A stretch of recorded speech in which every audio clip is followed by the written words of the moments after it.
Subscribe करें और bell दबाएं ताकि कोई खबर रह न जाए। आजकल जिंदगी ही सुबह आउट ऑफ कंट्रोल है, दुनिया बोल है, तेरी दुनिया बोल है।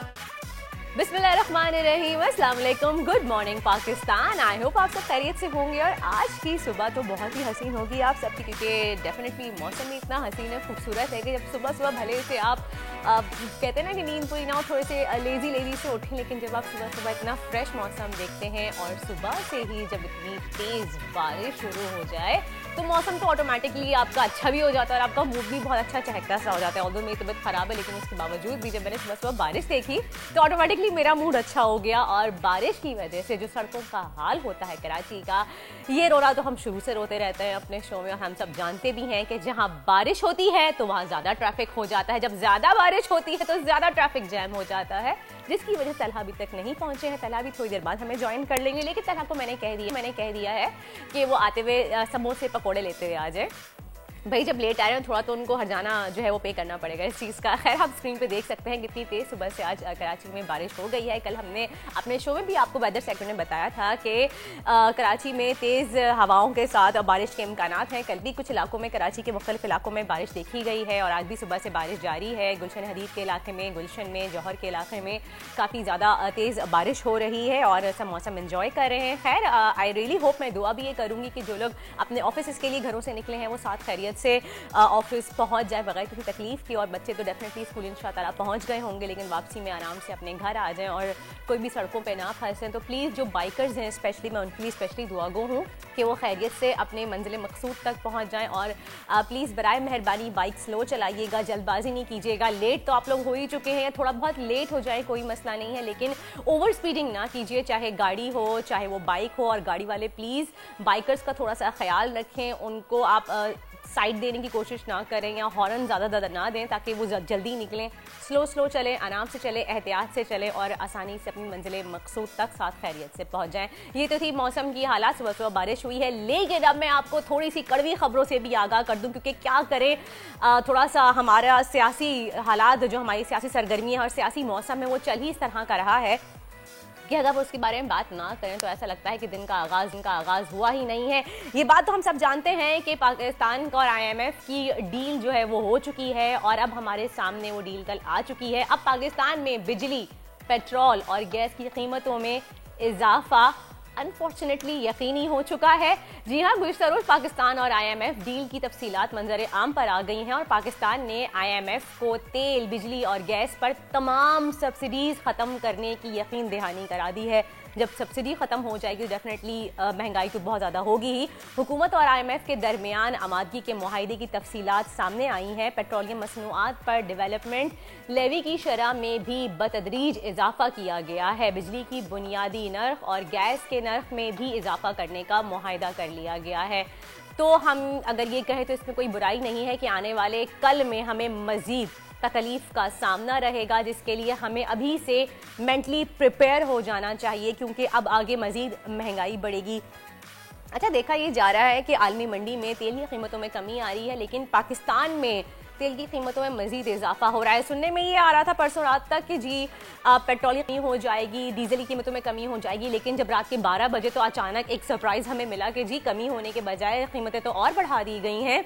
जिसके ऊपर आपने देखा होगा मरीम नवाज़ का भी ट्वीट आया है, उन्होंने भी कहा है कि मैं इसमें आवाम के साथ खड़ी हूँ, ये फैसला गलत है, पेट्रोल की कीमतों में इजाफा नहीं करना चाहिए था। लेकिन शायद मिफ्ता इस्माइल मरीम साहिबा की सुन नहीं रहे इस बार और मिफ्ता इस्माइल लेकिन अभी भी ये कह रहे हैं कि जी वो दिन आएगा जब पेट्रोल की कीमतें कम होंगी। अब वो कम होंगी ये देखते हैं। खैर ये बात करते रहेंगे, नजर डालते हैं बड़ी खबर पे। कराची के 3 हलकों से इमरान खान के कागजात नामजदगी मंजूर। हल्का NA 137, 139 और 146 पर एतराजात मुस्तरद।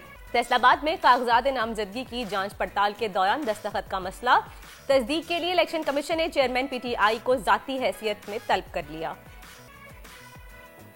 समीना बेग ने नामुमकिन को मुमकिन कर दिखाया। सिर्फ 21 बरस की उम्र में दुनिया की दूसरी बुलंद तरीन चोटी K2 पर कौमी परचम लहरा दिया। 7 चोटियां सर करने वाली समीना बेग को कौम का सलाम। जरा नम हो तो ये मिट्टी बड़ी जरखेज है साकी। आज़ादी के 75 साल मुकम्मल होने पर पाकिस्तानियों के लिए अच्छी खबर। पाकिस्तान में मुकामी सतह पर पहली इलेक्ट्रिक कार तैयार।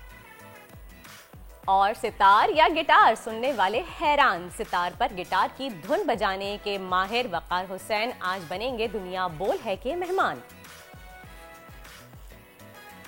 जी, तो सियासी मंजरनामे से आपको हम आगाह करते रहते हैं, खबर देते रहते हैं जी कि खिलाड़ियों का जोश उरूज पर है और कप्तान का अज़्म बुलंद है।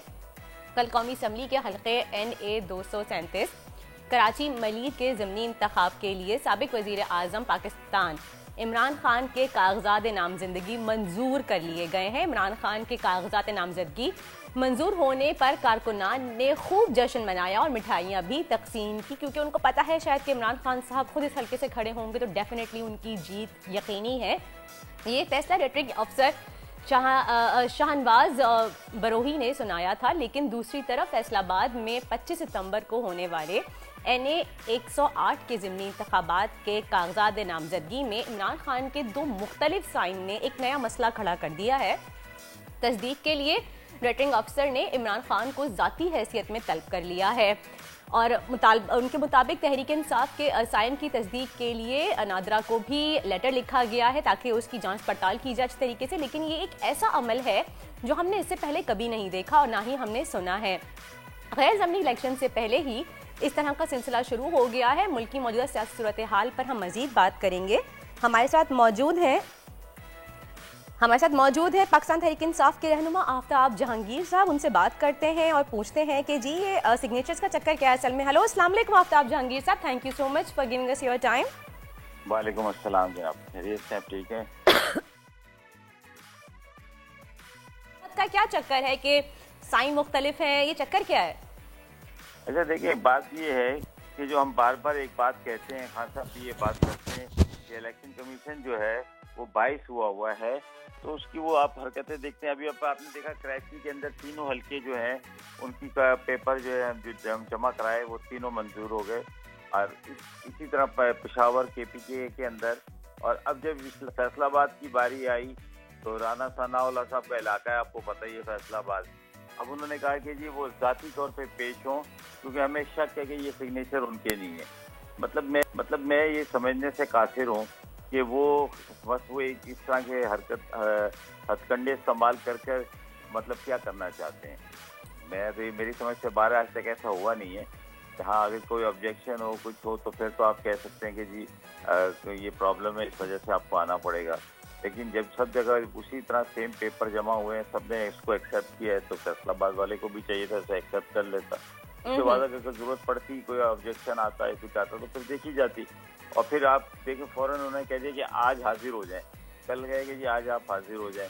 तो बहरहाल देखते हैं क्या पार्टी फैसला करती है। सही, अच्छा ठीक है। वैसे भी इमरान खान साहब अगर 9 हल्कों से लड़ रहे हैं और अगर वो जीत भी जाते हैं तो फिर दोबारा से उन 8 नशिस्तों के ऊपर दोबारा से इलेक्शन होंगे, तो इससे बेनिफिट क्या होगा आप लोगों को? आप दोबारा से इस तरह के इलेक्शन करवाना थोड़ा मुश्किल नहीं हो जाएगा? अच्छा देखिए, हमारा तो जो मौक़िफ़ है वो बड़ा वाज़ेह है। हमने तो पहले दिन से ये कहा हुआ है कि जी आप जो है फेयर इलेक्शन करवा लें मुल्क के अंदर, ताकि आवाम जिसको भी फैसला जिसके हक में फैसला दे वो आए और हुकूमत करे और उसके पीछे पूरी आवाम खड़ी होगी, उसका मैंडेट होगा। लेकिन क्योंकि वो इस बात पर राजी नहीं है तो अब उन्होंने एक अपने तौर पर एक शुरू की है कि जी हम पहले 11 को कर लेते हैं, उसके बाद जो है 11 जब हो जाएगा तो ये लोग तो इलेक्शन हिस्सा नहीं लेंगे, या हिस्सा लेंगे भी तो एक नॉर्मल होगा और हम जो मर्जी चाहे करके अपनी एक ताकत को असेंबली के अंदर मजबूत करेंगे कि अगर किसी छोटी पार्टी ने फॉर एग्जांपल NPM को कोई तहफ़्फ़ुज़ात हैं या बाप को है या किसी और पार्टी को है तो वो हमें ब्लैकमेल ना कर सके। तो इस वजह से उन्होंने किया था। लेकिन भारत ये तो जब देखेंगे इंशाल्लाह इलेक्शन होगा उसके बाद क्या होता है। ये तय है कि हमने इलेक्शन के बाद भी बैठना नहीं है असेंबली के अंदर। अच्छा, तो आप लोग जब तक आम इंतखाबात नहीं हो जाए तब तक आप लोग असेंबली में बैठने से इनकार कर रहे हैं? जी जी। अच्छा सही। आप लोगों ने वैसे काफ़ी सारे एक साथ जलसों का ऐलान कर दिया है। अभी 19 तारीख कराची में आपका जलसा है, फिर उसके बाद हैदराबाद, आगे भी आप जा रहे हैं, आप कोयटा भी जाएंगे। तो कराची में क्या सोचा है, कहाँ पे जलसा का आपने इंतखाब किया है और किस तरह की प्लानिंग कर रहे हैं आप लोग? क्या उम्मीदें हैं आपको इस जलसों से कि आपको इतना आप प्रेशर बनाने में कामयाब हो जाएंगे हुकूमत पे कि वो आम इंतखाबात की तरफ जाए, क्योंकि हुकूमत का इरादा नहीं लग रहा है?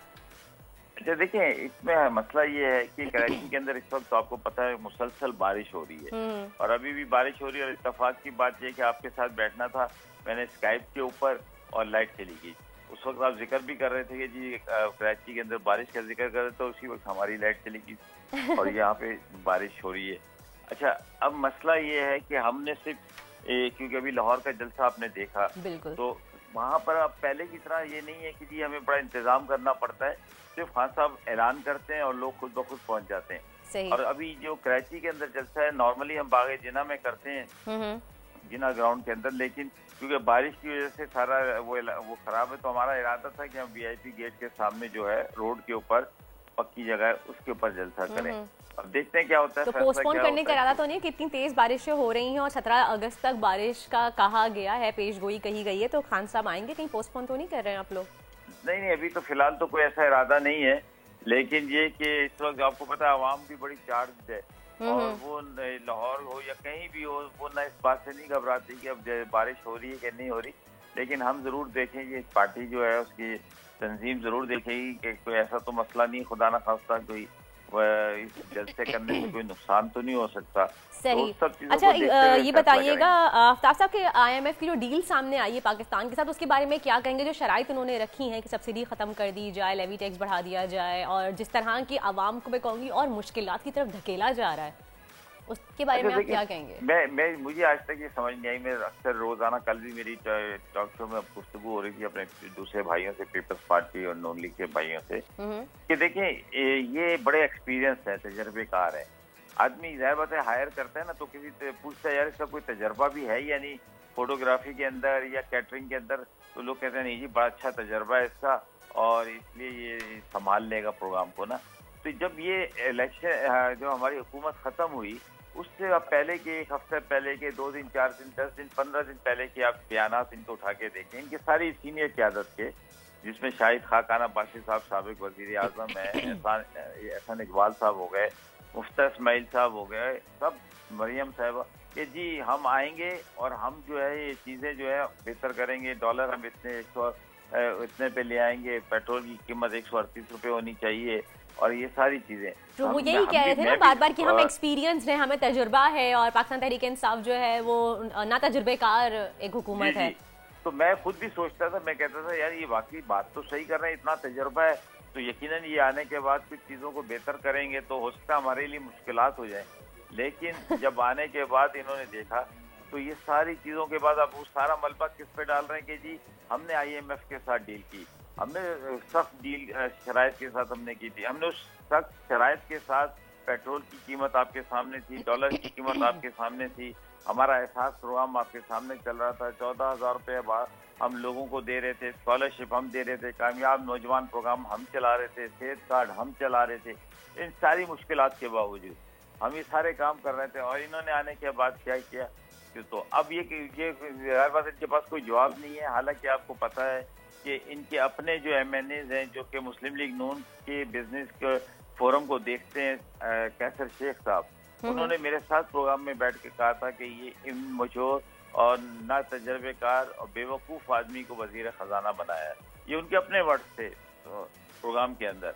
लेकिन आफ्ताब साहब देखने में तो ये भी आ रहा है ना कि बज़ाहिर तो मुफ्ता इस्माइल साहब है लेकिन फैसले पीछे कोई और कर रहा है। अब अगर हम ये बात करें, जब भी पेट्रोल की कीमतों में इजाफे की बात हुई थी तो नवाज शरीफ साहब और मरियम साहिबा दोनों मीटिंग छोड़ के चले गए थे। वो इस बात से नाखुश थे मतलब ये कि पेट्रोल की कीमतें क्यों बढ़ाई जा रही। तो उनका तो आपस में एक ही नहीं है, एक यूनिटी नहीं है, एक इत्तेहादी नजर नहीं आ रहा है और ऐसा लग रहा है कि प्राइम मिनिस्टर साहब एक अलग पॉलिसीज पे चल रहे हैं और नवाज शरीफ साहब और मरियम साहिबा एक अलग पॉलिसीज बनाने की कोशिश कर रहे हैं।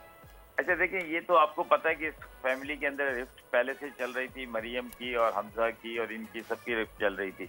अच्छा, अब ये और बज़ाहिर ये कहते हैं कि हमारे कायद नवाज शरीफ साहब हैं और जब नवाज शरीफ साहब गुस्से में उठकर पैर पटकते हुए मीटिंग छोड़ने, पहली बात तो ये समझ में नहीं आ रही थी कि वो किस हैसियत से मीटिंग के अंदर बैठते हैं, कैबिनेट की मीटिंग के अंदर किस हैसियत से बैठते हैं। मुझे तो ये समझ नहीं आ रही कि एक लीडर तो वही है ना जो पार्टी को चला रहे हैं डायरेक्टली।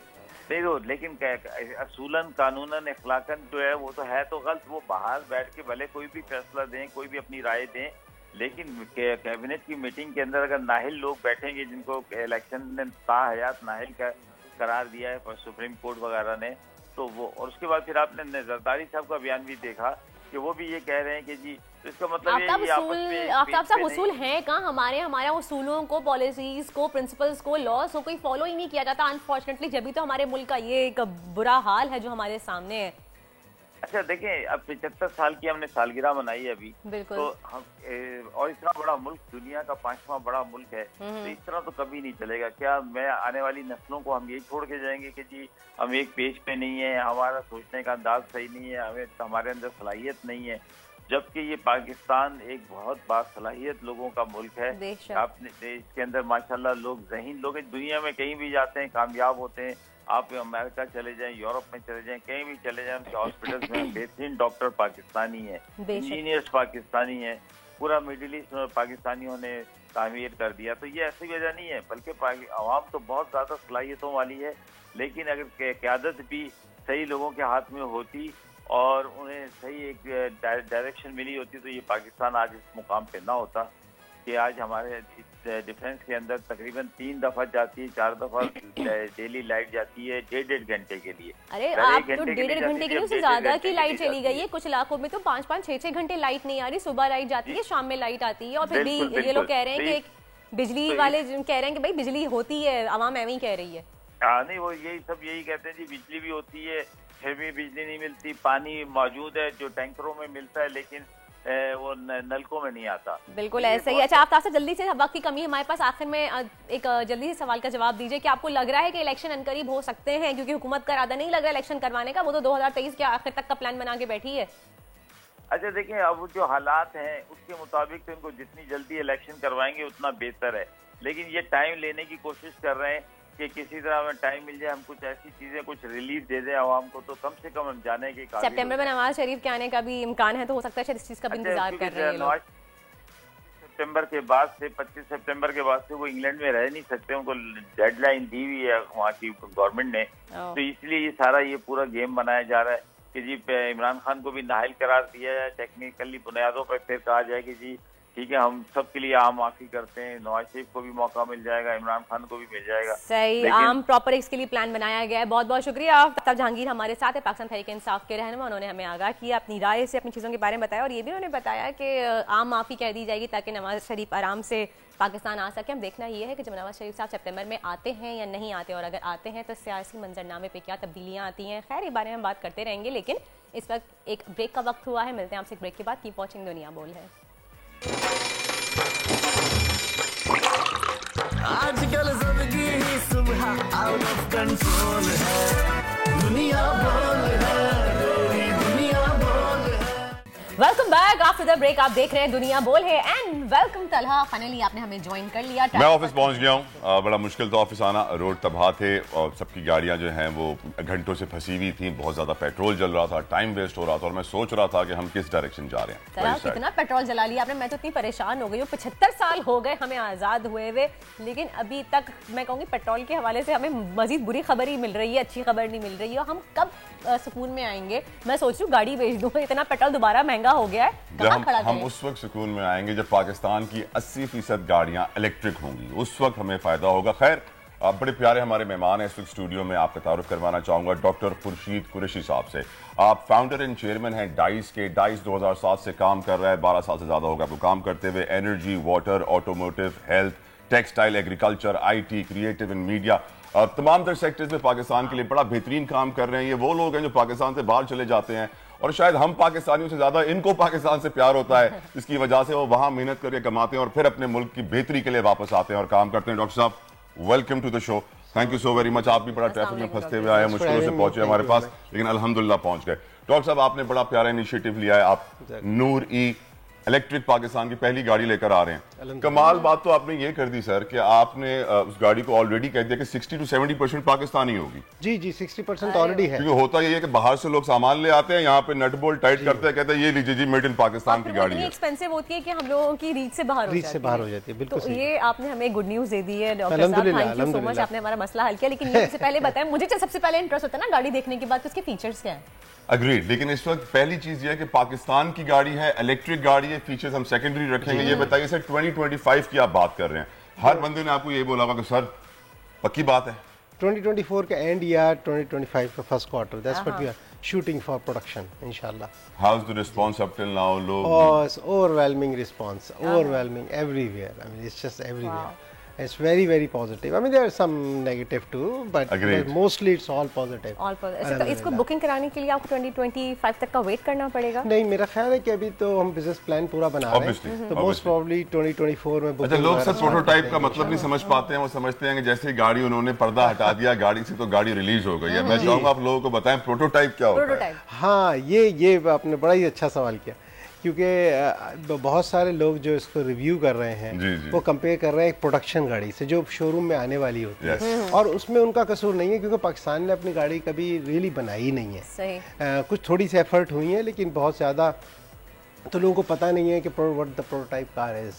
प्रोटोटाइप गाड़ी जब आप बनाते हैं तो बेसिकली आप उसका प्राइमरी फंक्शन जो है, जो उसका जो एक्चुअल जो फंक्शन इलेक्ट्रिक कार का, वो प्रूव करते हैं। ठीक है ना, अल्हम्दुलिल्लाह। और बाकी ऑब्वियसली जब आप गाड़ी पुट टुगेदर कर रहे होते हैं तो उसमें आप जब प्रोटोटाइप बनाते हैं तो आपके सप्लायर्स आइडेंटिफाई नहीं होते सारे पार्ट्स के अभी, क्योंकि you are very early on the phase. Suppliers identify नहीं होते, प्लानिंग स्टेज में होती है। हाँ, टूलिंग नहीं हुई भी होती, तो आप पर सारे हैंडमेड गाड़ी होती है। कुछ चीज़ें आप जो है आफ्टर मार्केट से लेके लगा लेते हैं उस पार्ट्स वगैरह। डॉक्टर साहब, वक्त का मुकाबला सख्त। आपसे सवाल बड़े इंपॉर्टेंट मैंने पूछा। ऑटोमोटिव सेक्टर से थोड़ा बहुत ताल्लुक रखता हूँ और बहुत शौक रखता हूँ। ये बताइए कि आप जानते हैं कि जो 3 ऑटोमेकर्स है पाकिस्तान के जिनकी मोनोपोली थी, उन्होंने एक मॉडल जो है वो 10-10, 15-15 साल बेचा है। रीटूलिंग करते रहते हैं, बम्पर लाइटें थोड़ी सी चेंज कर देते हैं और कहते हैं ओ जी नया मॉडल आ गया। तो लोग बहुत ज्यादा सप्रेस्ड, डिप्रेस्ड, और वो यकीन नहीं करते कि हाँ यार ये कह तो रहे हैं, पता नहीं होगा नहीं होगा।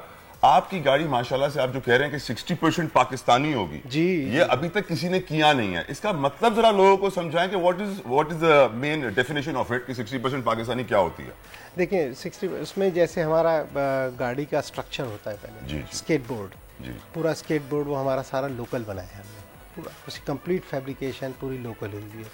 फिर उसके बाद बहुत सारे कंपोनेंट सस्पेंशन के, बहुत सारे, उनका लोअर कंट्रोल आर्म है, उसका अपराइट्स हैं, वो सारे लोकल हमने बनाए, मेड इन पाकिस्तान, पूरे मेड इन पाकिस्तान। इसमें बेइंतहा चीज़ें हमने जो अपना जो हेडलाइनर्स हैं, इंटीरियर के भी, इंटीरियर के प्लास्टिक पार्ट्स हैं, सारे this all made in Pakistan. इसके अंदर जो हमने बैटरी पैक बनाया, कितनी एम्प्लॉयमेंट क्रिएट हो रही होगी सर, कितनी इंडस्ट्री लग रही होगी, कॉटन इंडस्ट्री बन रही होगी, पार्ट्स के वेंडर्स आ रहे होंगे, तो मुल्क की इकोनॉमी को उसका कितना शेयर जाएगा? डेफिनेटली, अल्हम्दुलिल्लाह। इस पे तो मैं बताऊं आपको कि स्काई इज द लिमिट। ये तो कहते हैं ना, पार्टी तो अभी शुरू हुई है। अभी तो हमने ये प्रोटोटाइप अल्हम्दुलिल्लाह किया है, और सबसे बड़ी बात ये है कि इसकी इंजीनियरिंग कर ली है।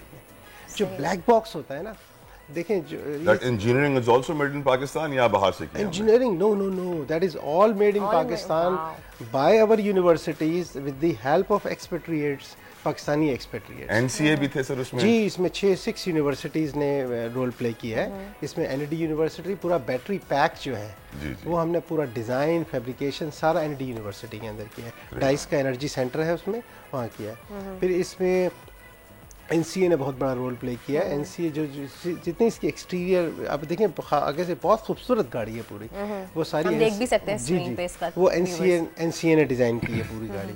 एनसीए ने और भी चीज़ों में हमें हेल्प किया है फैब्रिकेशन में। इसके अंदर जो है डीएचए सोफ़ा, जितनी हमने इंजीनियरिंग की है सारी, सीआई की है, क्रैश एनालिसिस किए हैं हमने, जो क्रैश एनालिसिस किए हैं वो इतनी ज़्यादा उसकी इटरेशंस किए हैं कि वो जो मेजर कुछ कंपेटिटर्स हैं एस्टैब्लिश्ड, उनसे भी बेहतर रिजल्ट्स आ रहे हैं। फिर उसमें सर सैयद भी है, उसमें नस्ट ने भी पार्टिसिपेट किया है इन द बिगनिंग, उसमें टेप्टा पंजाब ने हमें बहुत हेल्प किया है ऑनेस्टली। वो उन्होंने मैंने उनसे कहा कि यार मुझे फैब्रिकेशन के लिए जगह चाहिए जहाँ जब सारे इक्विपमेंट वगैरह हो। They gave us that's the whole place, और सारी फैब्रिकेशन की। फिर इंडस्ट्री आ गई, इंडस्ट्री में एमरली स्टील्स हैं, इसमें और भी बहुत सारे हैं, क्रुडसन एल्युमिनियम है, पीएसजी वाले हैं, इन सब ने हमें प्रो बोनो बहुत हेल्प किया। बॉस बैटरी पैक, लोग सवाल आपसे पूछते हैं सर इसमें क्या है, क्या ये इंटरनेशनल स्टैंडर्ड वाली है, जैसे टेस्ला में बैटरी आती है वैसी बैटरी है, या फिर ये? देखिए, हमने तो जो शुरू से ही हमने लिथियम आयरन फॉस्फेट वाले सेल लगाए हैं इसमें, वो इम्पोर्टेड है अभी, क्योंकि पाकिस्तान के अंदर वो सेल नहीं अवेलेबल। लेकिन उसमें एक थोड़ा सा ये समझना चाहिए लोगों को कि हर चीज़ इंपोर्ट करना इज़ नॉट समथिंग के bad, import is not necessarily. अगर रॉ मटेरियल आपके पास है ही नहीं, अब देखें लिथियम का जो रॉ मटेरियल है 4 कंट्रीज़ में है, चाइना, चिली, ऑस्ट्रेलिया और अर्जेंटीना, तो they have natural advantage in that area, ठीक है ना। तो लेकिन अल्टीमेटली हमें करना चाहिए, अभी तो हमने सारे इंपोर्ट किए, लेकिन फ्यूचर में ये करना चाहिए कि सेल की पूरी मैन्युफैक्चरिंग यहाँ करें, यहाँ रॉ पे मटेरियल ले लें रॉ वहाँ से। मटेरियल ले लें। बहुत तो clear इसी से कनेक्टेड सवाल है कि व्हाई नॉट हम ट्रांसफर ऑफ टेक्नोलॉजी पे क्यों नहीं जाते? हम क्यों वहां से सामान मंगवाते हैं, फिनिश्ड गुड्स मंगवाते हैं, उनसे टेक्नोलॉजी नहीं लेते हैं कि हम अपने मुल्क में ये बना सकें? Exactly, that's the problem in the last 75 years what we have. And that black box of technology, that is what we have cracked in Noori. नूरी की जो इनोवेशन है वो ये कि जो अब जब गाड़ी आप डिज़ाइन करते हैं पूरा प्लेटफॉर्म, या जिसे कहते हैं अभी हमारी अपनी गाड़ी, व्हाट डज इट मीन? गाड़ियाँ तो हम 75 साल से बना रहे हैं, लेकिन इसमें होता ये कि एक आपको पूरा डिज़ाइन, कस्टमर नीड्स होती हैं, उसमें एक डिज़ाइन प्रोसेस होता है जो हमारे लिए ब्लैक बॉक्स रहा है, उसके बाद डिज़ाइन स्पेसिफिकेशन निकलती हैं, उससे फिर हम मैन्युफैक्चरिंग करते हैं पार्ट्स की, फिर असेंबल करते हैं। हम कहाँ रहे हैं? हमने असेंबली की है और मैन्युफैक्चरिंग में थोड़ा सा हमने डिलीशन के नाम पर अपने आप को बेवकूफ़ बनाया है कि हम ये डिलीशन कुछ चीज़ें कर रहे हैं, तो काफ़ी मैन्युफैक्चरिंग भी नहीं की हमने बड़े बड़े पार्ट्स की, ब्लैक बॉक्स तो समझा ही नहीं। तो नूरी में हमने ये किया है कि उस ब्लैक बॉक्स को क्रैक कर दिया, ये फुली अंडरस्टैंड ना हो कि आपने जब गाड़ी बनानी है तो ड्यूरेबिलिटी भी है, NVH भी है, फ्यूल इकोनॉमी भी है, इसमें तो रेंज होगी, जो कस्टमर के एट्रीब्यूट्स हैं, एर्गोनॉमिक्स है, एंट्री एग्जिट फीचर्स हैं, उनकी balancing is in that's what extremely hard अब पार्ट। डॉक्टर साहब इस तरफ आ जाते हैं कि इसके फीचर्स और चार्जिंग का इशू जो होता है कि यूजुअली हमारे पेट्रोल स्टेशन पे तक चार्जिंग का इशू नहीं है, बैटरी कितनी लंबी चलेगी, कितने देर तक नहीं चलेगी, ये तमाम चीज़ें। बिजली का बुरान भी है। जी मैं बताता हूँ, बड़ा सिंपल इक्वेशन है इसमें बैटरी है 35 किलोवाट आवर की हमारी गाड़ी में। आप पूरी बैटरी ख़त्म नहीं करते, चार्ज नहीं करते, इट्स सम 80-85%। तो लेट्स से आप 30 किलोवाट आवर चार्ज कर रहे हैं एक चार्ज में। 30 किलोवाट आवर मीन्स 30 यूनिट, ये समझना सबके लिए बहुत ज़रूरी है। 30 यूनिट, 30 यूनिट क्या है? आपको एक यूनिट की प्राइस क्या है? 30 रुपये या 35 रुपये। तो एक चार्ज जब आप रात को लगाएंगे और सीधी 220 वोल्ट पे चार्ज होती है। अच्छा। कोई एक्स्ट्रा इसमें आपको कोई बड़ा चार्जर नहीं चाहिए। आप घर में आए, आप 220 वोल्ट पे लगाएं, नॉर्मल सॉकेट पे आप चार्ज नॉर्मल सॉकेट पे सुबह 8 बजे जो उठेंगे आपको चार्ज हुई होगी। और कितने घंटे चार्ज होगी रात भर? ये 7-8 घंटे, 7-8 घंटे चार्ज होगी। और आपको जो है तकरीबन यूँ समझेंगे 1000 रुपये लगेंगे 30 यूनिट को चार्ज करने में, और उसमें 210 किलोमीटर देगी आपको ये। अच्छा, 210 किलोमीटर विद AC ऑन। ये हमारी अभी तक 5-10 रुपए का किलोमीटर पड़ जाता है गाड़ी में, which is amazing. It's amazing, बिल्कुल। Equation is very simple. आपको वो 20 से 40-50 रुपए का 1 किलोमीटर पड़ रहा होता है, जो कि आपको इलेक्ट्रिक कार पे आके सर 5, 6, 7, 8, 9 रुपए का पड़ जाता है। सर एक और चीज है, इतना टाइम क्यों लग रहा है? लोग आपसे पूछ रहे हैं भाई सर डॉक्टर साहब आपके पैरों का हाथ लगाते हैं, हमारे मुल्क को इस वक्त जरूरत है इलेक्ट्रिक कार्स की, सबकी हवा निकली हुई है सर। इकोनॉमिक क्राइसिस देखिए, मुआशी हालात देखिए, आपके लिए क्या प्रॉब्लम्स हैं जिसकी वजह से इतना टाइम लग रहा है? Cost of doing business, ease of doing business, what are the issues boss? देखिए एंट्री तो है यहाँ प्रॉब्लम। मैं आपको एक छोटी सी एग्जांपल बताता हूँ, and again I always take a very positive approach. पहले क्योंकि अब इसकी एक पूरी कंपनी बनेगी यहाँ, उसका नाम भी हमने अनाउंस कर दिया है जजरी के नाम से।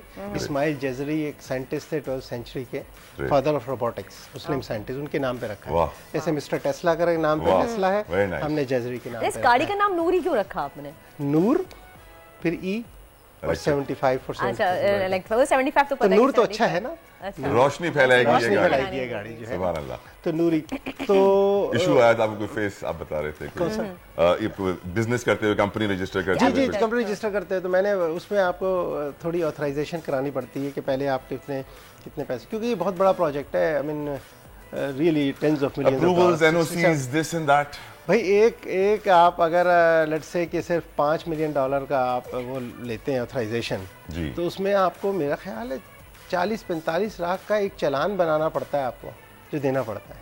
तो ये पॉइंट ये है कि दैट इज ये जो एंट्री बैरियर्स हैं, इससे फिर लोग नहीं आते। फॉरेन डायरेक्ट इन्वेस्टमेंट नहीं आती, इन्वेस्टर्स दूर नहीं आते। फॉरेन से 44 लाख रुपए is not something which is trivial. तो बात ये थी कि इसके अंदर अभी कंपनी बनेगी। अभी एक हम 3 फेज हैं बड़े इसके। एक है प्रोटोटाइप फेज जो अल्हम्दुलिल्लाह हमारा कंप्लीट हो गया, अल्हम्दुलिल्लाह। और सेकंड अब उसकी प्रोटोटाइप की टेस्टिंग चलती रहेगी। अब हम उसको टेस्ट करेंगे हॉट वेदर्स में भी, कोल्ड वेदर्स में भी, जो सारी टेरेन्स पे EDB की EDB की रिक्वायरमेंट्स हैं उसकी, कि आप किस ब्रेकिंग टेस्ट करें, दूसरी सब चीज़ वो सब टेस्ट करेंगे। इन पैरेलल इसकी इंडस्ट्रियलाइजेशन करनी पड़ेगी डिज़ाइन की। तो फिर एक प्रोडक्शन प्रोटोटाइप बनेगा, उसको फिर आप कंपेयर करें वो क्योंकि वो प्रोडक्शन प्रोटोटाइप जो होगा वो is much more closer to reality, लेकिन shape everything will be similar, लेकिन उसमें सप्लायर्स आइडेंटिफाई हो चुके होंगे तो फिर प्रोडक्शन। अल्लाह का शुक्र है सर, आप कोई तो है जो सही सोच रहा है इस मुल्क। एक सवाल आ रहा है मेरे जहन में डॉक्टर साहब, यहाँ पे इसकी प्राइस कितनी होगी अंदाजा? हाँ, अगर अभी की बात करें, इतनी इन्फ्लेशन है पाकिस्तान में, हार्ड टू से कि 2 साल वॉलेटिलिटी यूं डॉलर की, लेकिन अगर इस वक्त हम करें तो अगर हमें अभी बेचनी मेड इन पाकिस्तान है ना पूरी, जी तो मेरा ख्याल है इसमें देखें ये समझने की जरूरत है कि बैटरी की कॉस्ट इसमें ज्यादा दिल पकड़ लें डॉक्टर वो हम कंट्रोल नहीं कर सकते, दिल पकड़ लें अपना। देखिए, लेकिन जो कंपेरेबल गाड़ियां हैं उससे सस्ती होगी जो इलेक्ट्रिक कार, गैसोलीन से महंगी होगी। मैं समझता हूँ जो डिफरेंस है ना इसमें, हाइब्रिड कार 8-9 लाख का 10 लाख का डिफरेंस होता है गैसोलीन में वर्सेस दिस। लेकिन वेरी इंपॉर्टेंट कि आप जब ये मैंने आपको जो इक्वेशन बताई थी ना कि आपने 210 किलोमीटर जा सकते हैं आप 1000 रुपए में, अगर 210 आपने उसमें जाना हो तो आपको 4-5 हज़ार का पेट्रोल लग जाएगा। वो जो डिफरेंस है ना, ये गाड़ी एक बार आपने खरीद ली, वन टाइम इन्वेस्टमेंट है, 2-2.5 लाख रुपए हर साल आपके पॉकेट में डालती रहेगी, यानी वन टाइम इन्वेस्टमेंट करके आप अपने आप को सेव कर सकते हैं for the longer time. Overall cost of ownership बहुत कम है। डॉक्टर खुर्शीद कुरैशी साहब, chairman and founder dice, thank you so very much for joining us sir. आपने आके हमें अपनी पूरे हर पाकिस्तानी को एक इतनी अच्छी खबर दी है कि हमारे एक्सपर्ट्स जो बाहर बैठे हैं वो हमारे लिए अच्छा सोच रहे हैं, और मुझे लगता है कि इनकी वजह से पाकिस्तान एक दिन कहीं ना कहीं जरूर पहुंचेगा। Thank you so very much, thank you so very much. एक ब्रेक के बाद प्रोग्राम जारी रहेगा, लेकिन सर ये बताएं जल्दी ले आए। सुबह आउट ऑफ कंट्रोल है, दुनिया बोल है, तेरी दुनिया बोल है।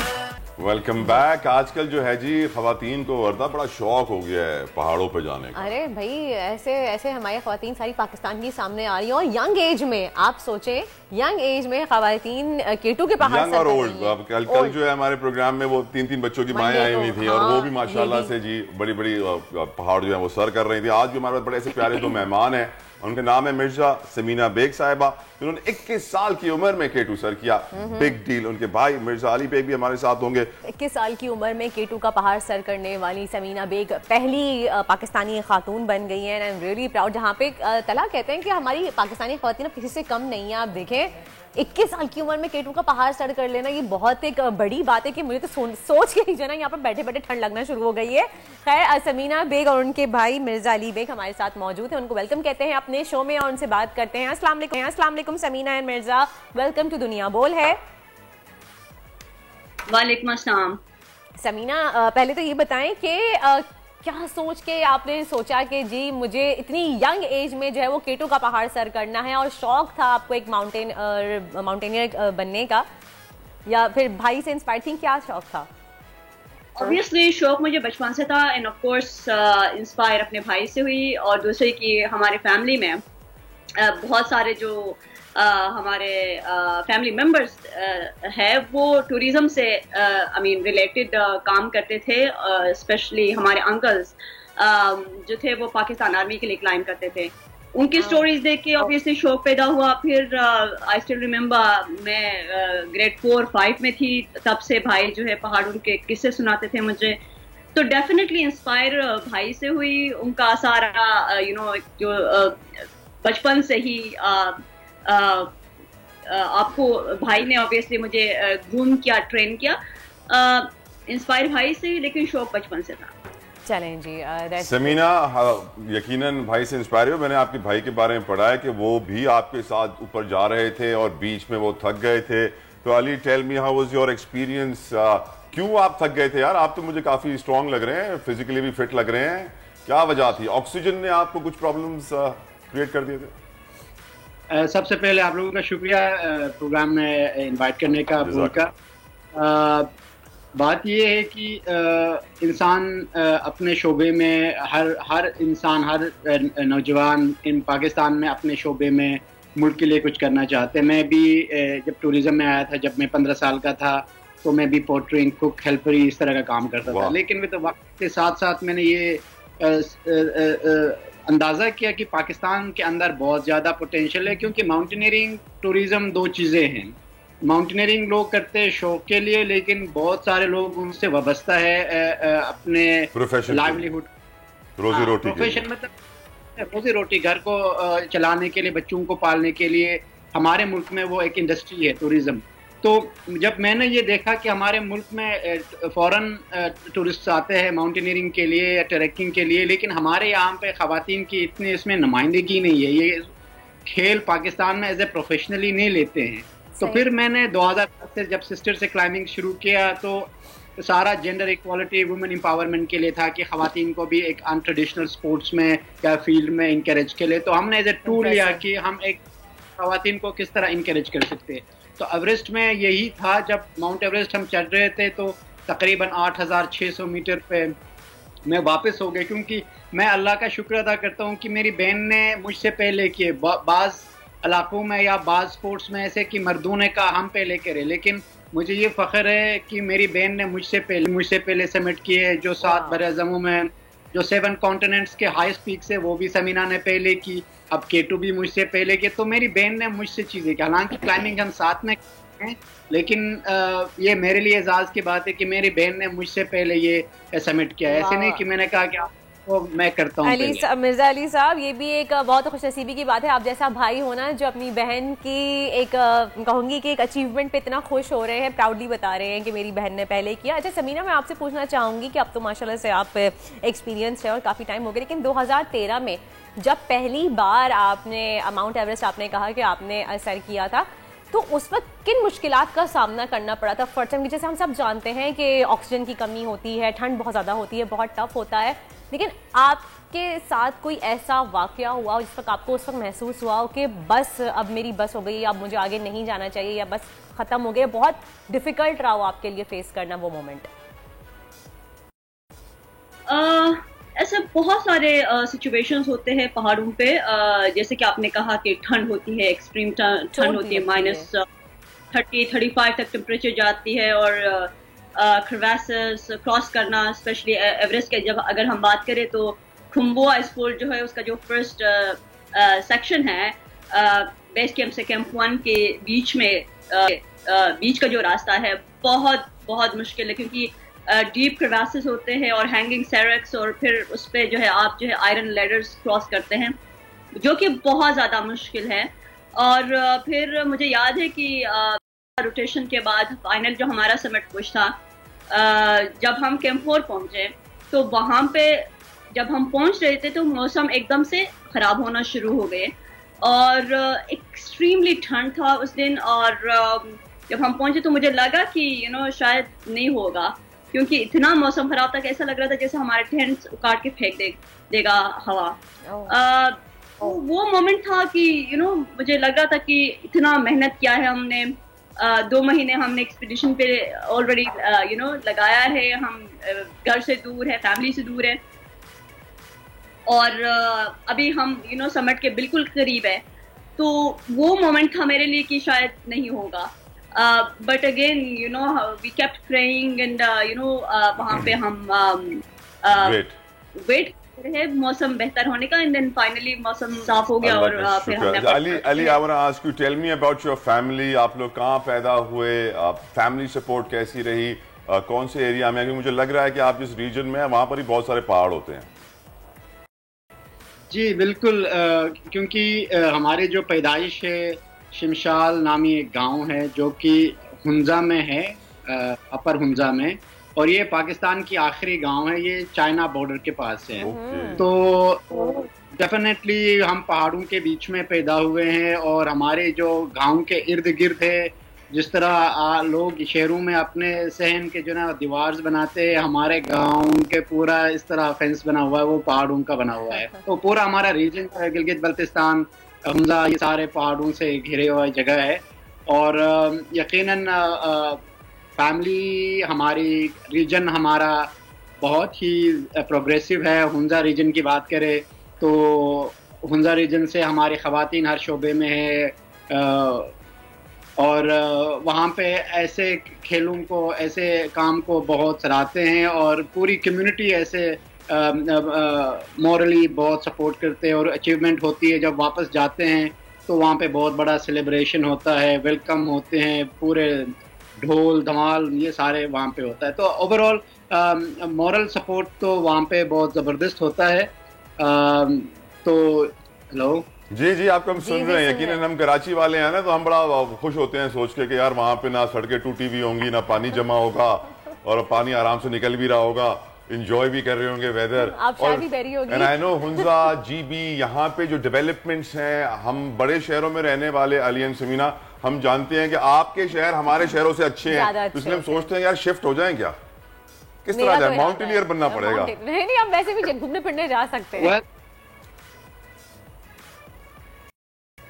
नहीं, इसमें ऐसे है कि आप अंदाज़ा कर सकते हैं कि मैं और मेरे सिस्टर टूरिज्म के ऊपर, यूथ के ऊपर काम करते हैं, तो हमारे फोकस ये है कि रीजन को वर्क एनवायरनमेंट कैसे क्रिएट करें, क्योंकि ये माउंटेन्स जो है ये हमारे लिए बहुत बड़ा वसाइल है। हमारे अली टूरिज्म के चैलेंजेस मुझे बताएंगे इस वक्त क्या हैं? चैलेंजेस ये है कि हमारी एक पर्टिकुलर प्रोटोकॉल होना चाहिए टूरिज्म के लिए, क्योंकि हमारे मुल्क में माउंटेन टूरिज्म हमारे मुल्क में फॉरेन रिजर्व बहुत ज़्यादा लेके आता है और एम्प्लॉयमेंट के बहुत चांसेस है। लेकिन अभी अनफॉर्चुनेटली जो बल्क टूरिज्म आ रहा है ना, अनकंट्रोल टूरिज्म है वहाँ पे, तो इकोनॉमिक इम्पैक्ट जो है वो कम है, बजाय कि इन्वायरमेंटल इम्पैक्ट जो है वो नेगेटिव इम्पैक्ट ज़्यादा आ रहा है। क्राउड आ रहा है और उसमें इकोनॉमिक इतनी एक्टिविटीज़ नहीं हो रही है, तो इन्वायरमेंट ज़्यादा ख़राब हो रहे हैं। तो हमें बहुत ही ज़बरदस्त तरीके से वहाँ पे वेस्ट मैनेजमेंट के जो है चीज़ों को डेवलप करने की बहुत ज़रूरत है, चाहे वो पहाड़ों पे हो, चाहे वो जो टूरिस्ट स्पॉट्स है जैसे कि फंजराब टॉप हो गया, हुंजा हो गया, या बल्तिस्तान के रीजन हो गया, स्टोर हो गए, फेरा मेडोज हो गया। तो इसमें बहुत ही ज़्यादा काम की ज़रूरत है गवर्नमेंट को कि यहाँ पे जो है एनवायरनमेंट ज़्यादा ख़राब ना हो और वेस्ट मैनेजमेंट का जो है वो बहुत ही अच्छी मैकेनिज्म डेवलप करने की ज़रूरत है। सही। अच्छा, अब आप लोगों का अगला प्लान क्या है? अभी कौन सी पहाड़ की तरफ जाने का इरादा है? वैसे माशाल्लाह काफ़ी सारे पहाड़ तो आप सर कर चुके हैं पाकिस्तान के। अगला टारगेट क्या है?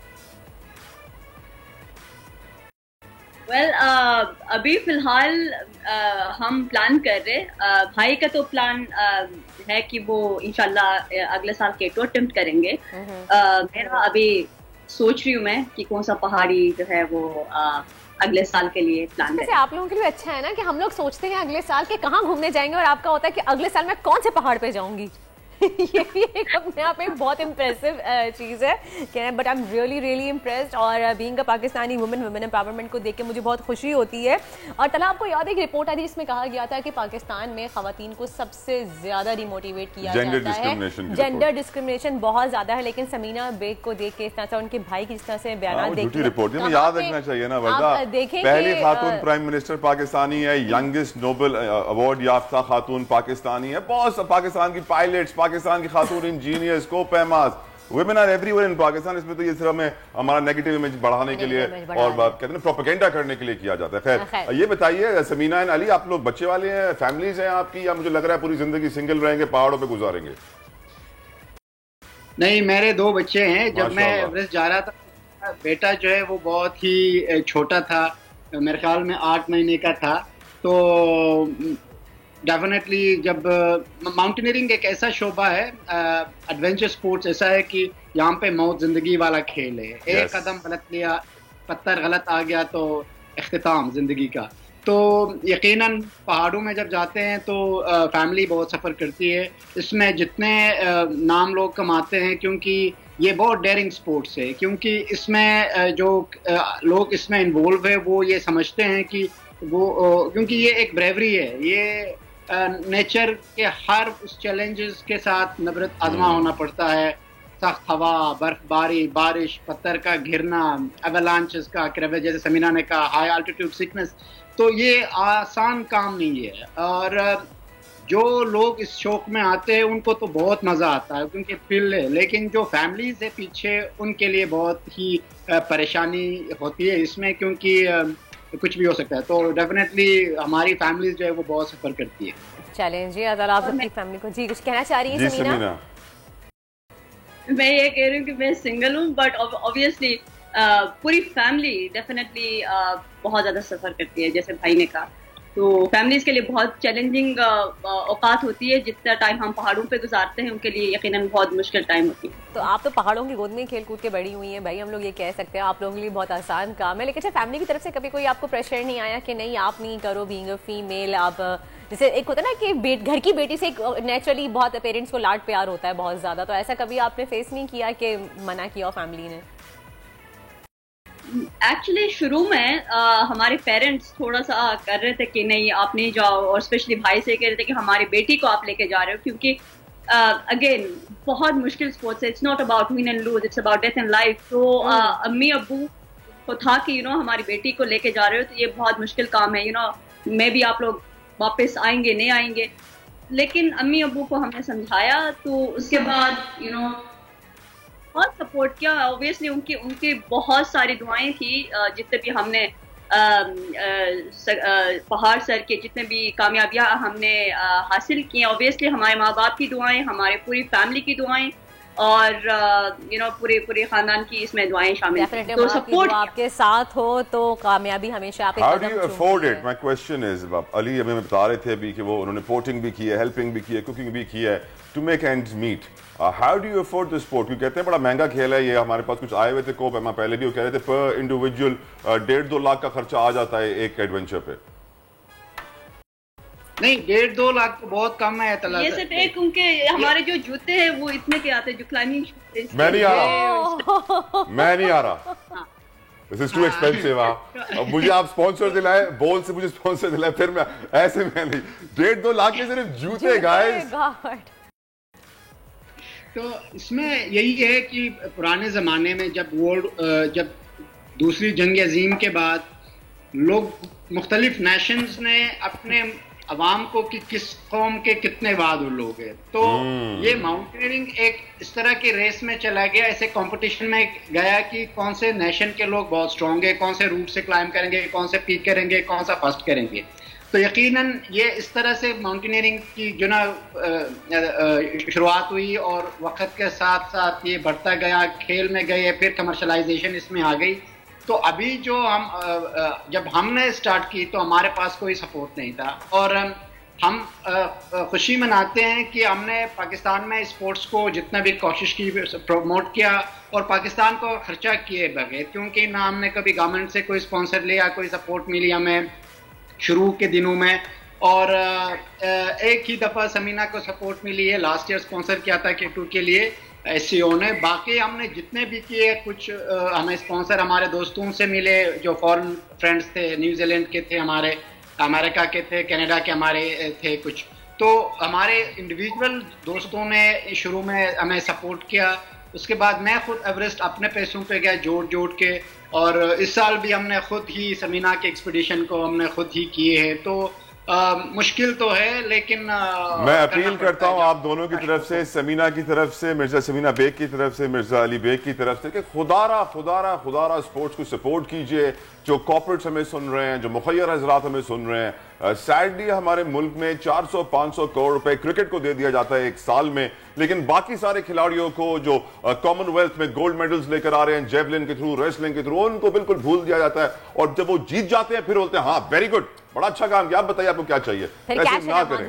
ऐसे ना करें, आप पहले ही खिलाड़ियों को सपोर्ट करें, ऐसे कोपेमाओ को सपोर्ट करें, माउंटेनियरिंग को सपोर्ट करें, दूसरे खेलों को सपोर्ट करें, कब तक क्रिकेट के पीछे पड़े रहेंगे। बहुत बहुत शुक्रिया Samina Ali for joining us, it was a pleasure. Thank you so much Samina Mirza Ali हमारे साथ मौजूद था। बिल्कुल सही कह रहे हैं तला, एंड वी रियली होप कि हमारे इतनी दफ़ा शोज करने के बाद, इतनी दफ़ा हमारी एक अपील करने के बाद खैर कुछ इदारे सुन लें और वो और भी स्पोर्ट्स को सुन लेते हैं। देखो बॉक्सर भी आए थे सिंध पुलिस वाले, और उनको हाँ, सुन लेते हैं, हम दोबारा सुन लेते हैं कि भाई हमारी अपील है। And thank you so much जिन्होंने उन बॉक्सर को, शहीद को स्पॉन्सर किया था। खैर इसी के साथ एक ब्रेक का वक्त हो गया था, ब्रेक के बाद प्रोग्राम जारी रहेगा, स्टे विद अस। आजकल जिंदगी ही सुबह आउट ऑफ कंट्रोल है, दुनिया बोल है, तेरी दुनिया बोल है। वेलकम बैक जनाब। और अब बात हो जाए कुछ म्यूज़िक की, और स्पेशली ऐसा क्लासिकल म्यूज़िक की अगर हम बात करें कि जो सुबह सुबह अगर आप सुने तो आपके कानों में वो रस घोल दे, और बहुत ही काम एक म्यूज़िक। सितार की अगर हम बात करें इंस्ट्रूमेंट में तलहा, यकीनन म्यूज़िक सितार बताएं। नहीं, मुझे सितार सबसे मुश्किल इंस्ट्रूमेंट है बजाना। सितार हो, बांसुरी हो, हारमोनियम हो, क्लासिकल म्यूजिक के जितने भी वर्दा इंस्ट्रूमेंट्स हैं इनका जो साउंड होता है वो ज्यादा आपके रूह को टच करता है, आपके कानों को ज्यादा खूबसूरत लगती है आवाज, दिलों को छूने वाली आवाज होती है। वायलिन का भी मैं जिक्र करूंगा यहाँ पे, वो भी बहुत खूबसूरत एक आवाज होती है और ये ऐसा होती है आवाज कि आप पे सहर तारी हो जाता है कि टेक्स ओवर यू। और यकीनन जो लोग इन इंस्ट्रूमेंट्स को बजाते हैं वर्दा, ये लोग वो म्यूजिशियंस नहीं होते हैं कि बस जी सुबह को मूड हुआ बाथरूम से गाना गाना शुरू किया। ये वो म्यूजिशियंस होते हैं जिन्होंने बड़ा रियाज किया हुआ होता है, जिनके कुछ उस्ताद होते हैं, जिन्होंने मेहनत की हुई होती है और वो मोस्टली एक घराने से ताल्लुक रख रहे होते हैं, उनका बैकग्राउंड भी कुछ ऐसा होता है। आज भी एक मेहमान है आपके पास ऐसा। आपको पता है आज के जो हमारे गेस्ट हैं उनका ताल्लुक कहाँ से है? बताइए। उनके मैं कहूँगी उनका पूरा खानदान ही क्लासिकल मौसीकी से ताल्लुक रखता है। उनके वालिद मेहदी हसन खान साहब के साथ सितार बजाते थे और मुगलों के दौर में भी उनके खानदान में जो है वो ये सितार प्ले किया जाता था। ये जो आज हमारे साथ गेस्ट मौजूद हैं वो 7वीं जनरेशन है अपने ख़ानदान की और उस्ताद नुसरत फ़तेह अली खान साहब के साथ भी उन्होंने काफ़ी सारे म्यूज़िकल कॉन्सर्ट्स किए हैं, उनके साथ इंटरनेशनल टूर्स भी किए हैं उन्होंने और काफ़ी इंटरनेशनल आर्टिस्ट के साथ इनका साथ काम रहा है continue.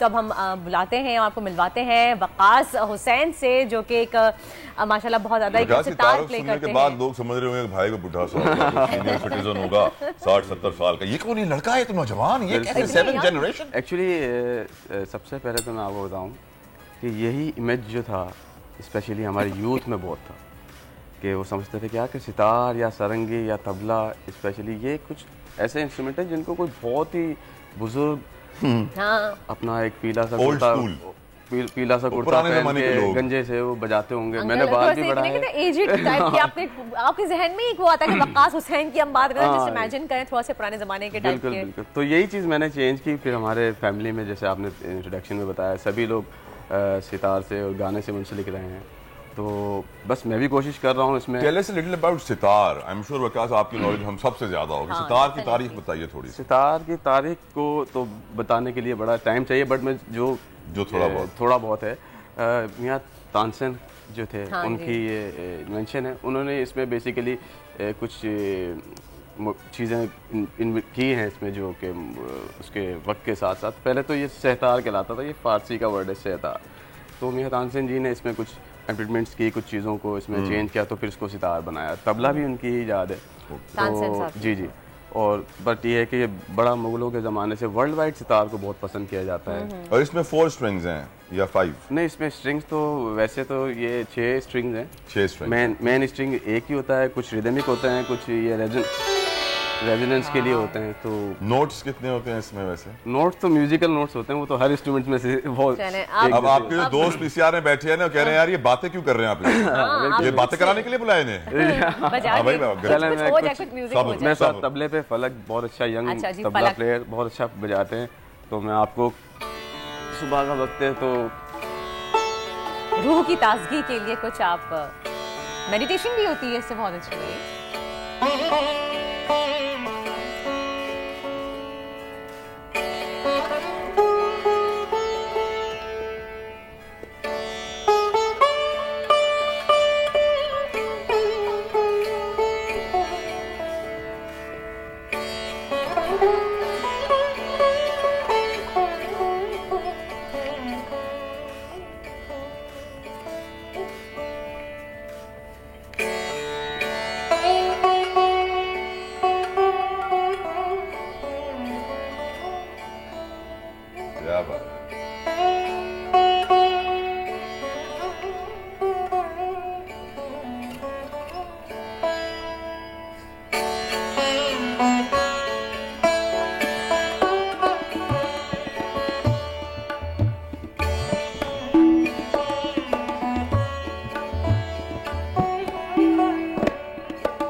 Excellent, excellent. Very nice, very nice.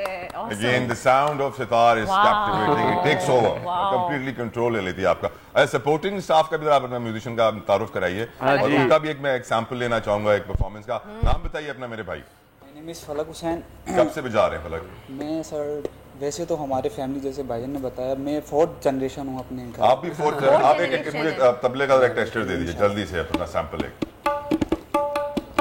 I am playing 3 ताल.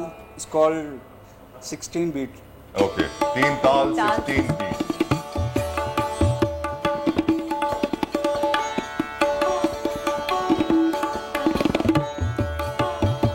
This composition is composed by उस्ताद जाकिर हुसैन खान साहब. उस्ताद जाकिर हुसैन खान साहब की कॉम्पोजिशन.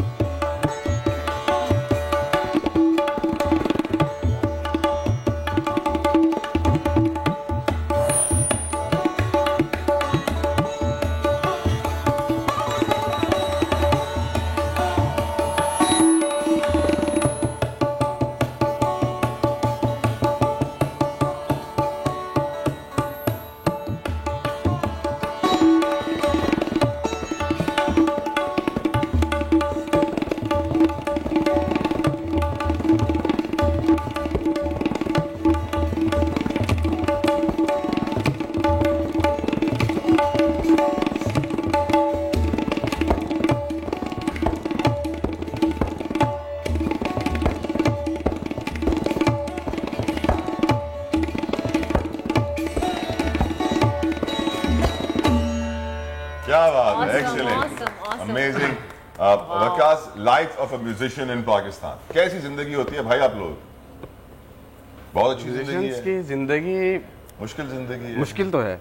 मुश्किल तो आपको होता है हर ही फील्ड में किसी भी काम में ज़रा मुश्किलात तो आती हैं, लेकिन मेरा अपना ये ज़ाती तौर पे सोचना है कि आपकी लगन और मेहनत और दुआएं साथ हों तो फिर आप कहीं भी हैं किसी भी हालात में तो कुछ ना कुछ हो ही जाता है. अच्छा वकास, पहले अगर हम देखें तो इस तरह की क्लासिकल म्यूजिक को बहुत ज़्यादा पसंद किया जाता था, जैसे कि मेहदी हसन साहब के ज़माने की बात करें, उससे पुराने ज़माने की बात करें, लेकिन अब पॉप रॉक और डिस्को इस टाइप की म्यूजिक इतने ज़्यादा इन हो गए हैं कि क्लासिकल मौसीकी खो गई है. कई लोग इतना ज़्यादा इस तरफ नहीं आते, रुझान खत्म हो गया है. तो आप लोग कितना मुश्किलात का सामना करना पड़ा है? मैं आपको बताता हूँ.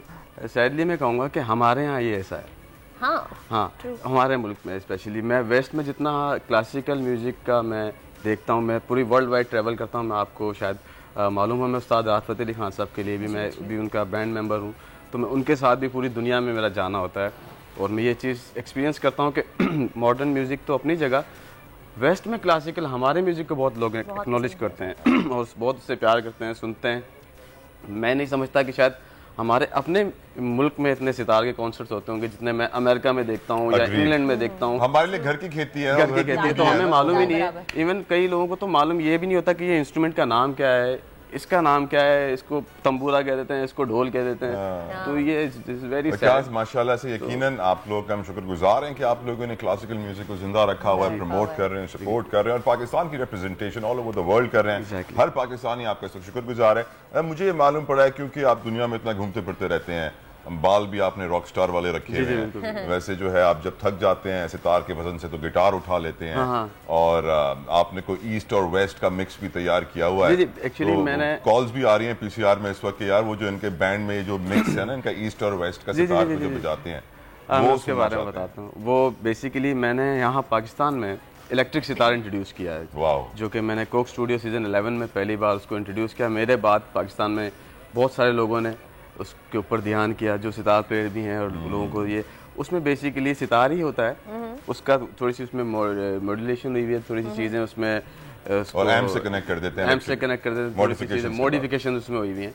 तो इस किस्म की चीज़ को मैंने यहाँ पाकिस्तान में इंट्रोड्यूस किया. तो मैं उसमें गिटार के साउंड्स और मुख्तलिफ साउंड्स के एक्सपेरिमेंट्स में उसमें करता रहता हूँ. तो ये एक बड़ी नई चीज़ है. क्यों नहीं हमारे लिए इलेक्ट्रिक सितार? नहीं, उसके लिए और भी बहुत चीज़ें चाहिए होती हैं. टाइम बड़ा कम होता है यहाँ पे. तो ये चीज़ें मैंने की और मैंने बेसिकली सितार को बहुत लाइट अंदाज में, मेरा शुरू से ये गोल था कि मैंने हमारी यूथ को कनेक्ट करना है. जो कि मेरा एक बैंड था साउंड्स ऑफ कराची.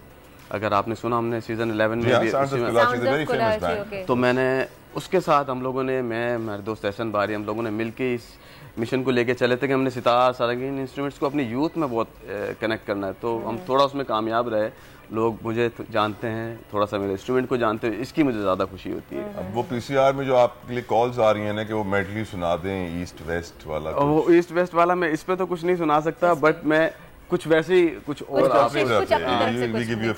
तो उनको ना आप बजाते हुए ज्यादा अच्छे लग रहे हैं, बात करते हुए कम अच्छे लग रहे हैं।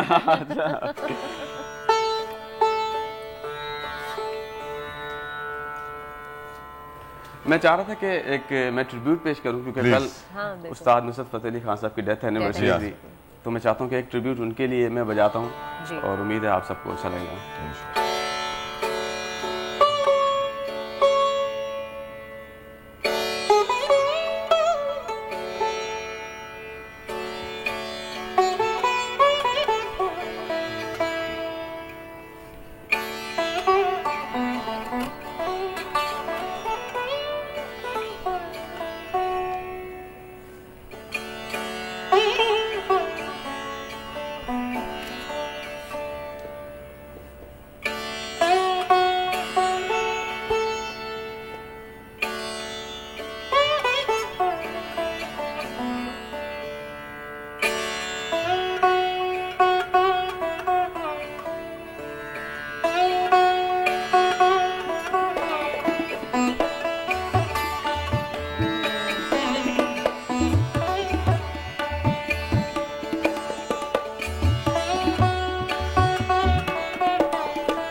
क्या बात है, एक्सीलेंट। मेरा से दिल चाह रहा है पूछो वकास साहब रुक क्यों रहे हैं हम सुनते रहे। क्या एक सितार की आवाज में वकास ऐसे क्या है कि एकदम से वो आपको कैप्चर कर लेता है? सोल है इसकी सितार की आवाज़ में, फिर जिन लोगों की ये याद है, जिन लोगों ने इसमें चीज़ें की हैं, बनाया है, इसमें एक बड़ा रूह का ताल्लुक है इस इंस्ट्रूमेंट को बनाने में, बड़ा टाइम लगता है, बड़ा इसके एक साथ एक वैसे ही मुझे लगता है कनेक्शन है। और इस इंस्ट्रूमेंट को वैसे दुआ भी बहुत है कि वेस्ट में गोरे भी सुन के इतना खुश होते हैं, वो भी सेम चीज़ को महसूस कर सकते हैं जो हम लोग करते हैं। इसमें नेचुरली एक लग रहा है कि आपकी रूह को तस्कीन मिल रही है, आप जैसे सुन रहे हैं तो एक हम कहते हैं मेडिटेशन की आपको ज़रूरत होती है, आप सुबह तो एक आपके लिए एक मेडिटेशन की तरह से काम करते हो। तबले का कॉम्बिनेशन इसके साथ तो एक सोने पे सुहागे का काम कर रहा है। लोग बहुत सारे सितार को वकास दूसरे स्ट्रिंग्स वाले इंस्ट्रूमेंट से कंपेयर करते हैं, एंड आई एम श्योर आपने सारे बजाए हैं। हाँ बस ट्राई तो सारे ही बजा लिए, कुछ छोड़ा नहीं है। हाँ ट्राई किया। क्या डिफरेंट इसमें ऐसी क्या यूनिक चीज है इसके मैं देख रहा हूँ अब बजा रहे थे तो नीचे आप एक चीज को पकड़ रहे हैं वो शायद ट्यूनिंग करने के लिए या जी वो बेसिकली अभी वो हम आए ये क्या होता है नीचे की तरफ? ये इसको हम फाइन ट्यूनिंग, एक बतख वैसे तो बना हुआ है, बतख बनी हुई है नीचे, और इसको हम फाइन ट्यूनिंग करते हैं कि थोड़ा बहुत अगर सुर नीचे ऊपर, अभी हम यहाँ फौरन आते हमने बजाना शुरू कर दिया, हमें ट्यूनिंग का टाइम नहीं दिया आप लोगों ने, तो बहरहाल हमने ट्राई करने के साथ साथ बजाएं भी, ट्यून भी करें। तो ये बेसिकली सितार में बहुत सारी चीज़ें, इसमें सबसे जो ज़बरदस्त चीज़ है सितार में जो मुझे लगती है, इसमें बैंड जो है कि हम एक नोट से दूसरे नोट पे जो हम स्लाइड करते हैं, ये इस किस्म की बैंडिंग इंस्ट्रूमेंट्स में बहुत रेयर कुछ इंस्ट्रूमेंट्स हैं। मैं देख रहा हूं गिटार की स्ट्रिंग भी थोड़ी हिलती है, इसकी स्ट्रिंग आप प्रॉपर्ली नीचे लेके जा रहे हैं, पुल कर सकते हैं उसमें। बैंड किसको मींट कहते हैं। लास्ट 10 सेकंड्स कुछ अपील करना चाहेंगे आप, कुछ मैसेज कोई स्पेशल? मैसेज यही है कि बस अपने म्यूजिक को लोग सुना करें, हमारे अपने म्यूजिक को लोग ऑन करें, अपने इंस्ट्रूमेंट को, अपनी चीज़ों को, और इसी में सब कुछ है, बाकी हम दूसरों को देख के और फिर बाद में फिर फॉलो करते हैं। Thank you so very much Waqas for coming on our show. आपकी यकीनन इस टैलेंट की वजह से सबको मजा आया, हमें भी और हमारे व्यूअर्स को। Thank you so much. और हमारे शो का वक्त खत्म हो चुका है, आपसे इजाजत देंगे, कल सुबह मुलाकात होगी, लेकिन हम एंडिंग करेंगे अपनी शो की एक धुन के साथ जल्दी से। आपका भी थैंक यू, और मैं एक फोक धुन से हम इसका एंड करते हैं। जी जी बिल्कुल।